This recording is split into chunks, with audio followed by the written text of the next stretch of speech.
Hello everyone, কেমন আছো সবাই? এটা আমার প্রথম ব্লগ, তাই স্কিপ না করে পুরো ভিডিওটা দেখে কমেন্ট বক্সে জলদি জলদি জানাও ব্লগটা কেমন লাগলো।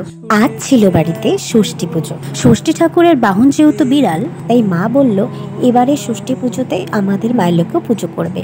তার জন্য আমি দেখো ওকে সাজানোর জন্য শাড়ি ব্লাউজ সব বের করে নিয়েছিলাম। তারপরে আমরা ঘাটে চলে গেলাম, আমাদের বাড়ির পাশেই যেই ঘাটটা আছে সেটাতে।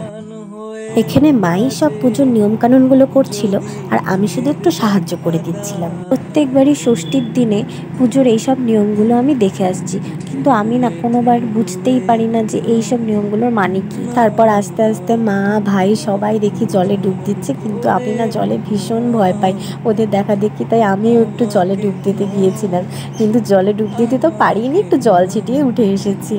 মা নদী থেকে এসে পুজোর সমস্ত কিছু জোগাড় করছে আর মাইলোকে দেখো চুপ করে বসে মায়ের পাশে সব কিছু দেখছে। ওকে কিন্তু আমরা কেউ ডাকিও নি বা নিয়েও আসিনি, ও নিজে থেকে এসেই সব কিছু চুপ করে দেখছে। ওখান থেকে দেখতে পাচ্ছিল না জন্য তারপরে বিছানায় উঠে দেখছে, ভাবো খালি।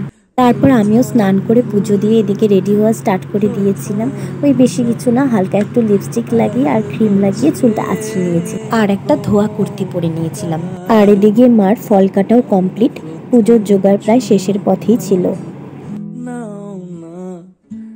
মাইলোকে নিয়ে একটু আদর করে দিচ্ছিলাম, কারণ এখন ওকে সাজানোর পালা। তো জানো আমাদের বাড়িতে এমনি এমনি কোথা থেকে জানি চলে এসেছে। আমরা কতবার ওকে তাড়িয়ে দিয়েছিলাম, কিন্তু তাও কিছুতেই যায় না। পরে আমরা ঠিক করলাম যে না, আমরা আমাদের বাড়িতেই ওকে রেখে দেব। তারপর ওকে আমি আর মা মিলে সাজানো শুরু করলাম। আজকে যেহেতু ওর পুজো, তো ওকে একটু না সাজালে হয় বলো? কেমন ফাঁকা ফাঁকা লাগে না?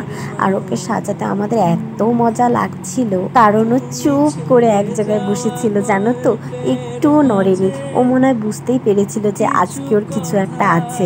ও বুঝতে পেরেই সকাল থেকে কিছু খায়ও নি। আমরা যেরকম পুজোর জন্য সব কিছু না খেয়ে আছি, কিছুই খায়নি ও, সকাল থেকে কিচ্ছু খায়নি। আর এদিকে মা পঞ্চপ্রদীপ জ্বালাচ্ছিল, সেটাও চুপ করে বসে বসে এক জায়গায় দেখছিল, মানে সব কিছু বোঝো, সব কিছু। আর এদিকে আমি ওকে খেপাচ্ছিলাম, কিরে খুব সুন্দর সেজেছিস তো আজকে তো চোখ ফেরানোই যাচ্ছে না, আরও পালানোর চেষ্টা করছিল। তারপর আমি দৌড়ে নিয়ে কোলে বসিয়ে দিয়েছি। তারপরেই আমি আর মা পুজোয় বসে গেলাম। পুজোটা মাই করেছিল, আমি শুধু একটু পাশে বসেছিলাম, সব কিছু হেল্প করে এগিয়ে দিচ্ছিলাম। আসলে আমরা ব্রাহ্মণ তো, তাই মাও পুজোর এখন অনেক কিছু শিখে গেছে, তাই পুজোটা মাই করেছিল। এত গরমে না মাইলো থাকতেই চাচ্ছিল না, পরে মার কোলে যাওয়ার পর চুপ করে বসেছিল আর পুজো করা দেখছিল।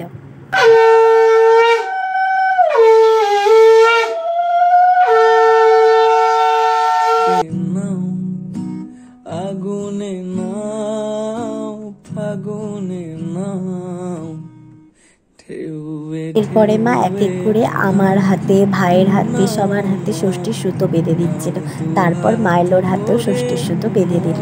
মাইলোকে প্রসাদ খেতে দিলাম।